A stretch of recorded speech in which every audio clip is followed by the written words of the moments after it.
Hello friends, I am Dr. Shiva Shankar Dalai. I am a neurovascular interventionist working at Medicover Hospital, Arilobha at Visakhapatnam. So we treat a lot of DVT, that is deep vein thrombosis. So just wanted to share my little bit of knowledge and experience about this disease. So what is a deep vein thrombosis? So for a better understanding, let us understand that there are two different types of blood vessel in the legs. One is the artery or the damanal, which is responsible for bringing the pure blood from the heart to the legs. And the other set of blood vessels in the leg, they are called veins. So these veins are responsible for bringing the impure blood from the leg towards the heart. So there are two types of vein in the leg. One is a superficial vein, which is just below the skin. One is a deep vein, which is closer to the bone, deep inside the leg.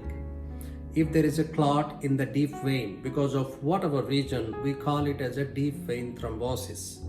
These deep vein thrombosis are a very complicated and dangerous group of disease. Why?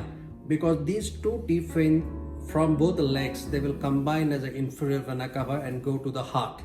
And from there, the blood from the heart goes to the lungs. So if there is a deep vein thrombosis or a clot in the deep vein of the leg, they can rapidly travel into the heart and then go into the lungs, which is called pulmonary thromboembolism. Once a patient suffers a pulmonary thromboembolism, there is a 50 to 70% chance that the patient will lose life. So the patient can die of this pulmonary thromboembolism. So it is very important for us to identify deep vein thrombosis of the leg and treat it as soon as possible. What are the symptoms of deep vein thrombosis? First of all, in a patient who has acute deep vein thrombosis, there will be swelling of the leg. The leg will become painful, red, and the temperature might goes up. Typically, we have patients who have swollen leg. Within a day or two, they have huge swelling of the leg becomes red and painful. That's how they come to us.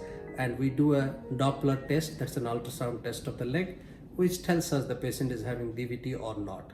Once the patient is having DVT, we admit such patient and we treat them with medications, blood thinner and other things. If the DVT is severe or extensive or the deep vein thrombosis is extending towards the stomach region, then we put an IVC filter and we take the clot out. So it's very important for us to understand the symptoms of DVT, that is deep vein thrombosis, and get a treatment done as soon as possible. Take care, have a safe stay.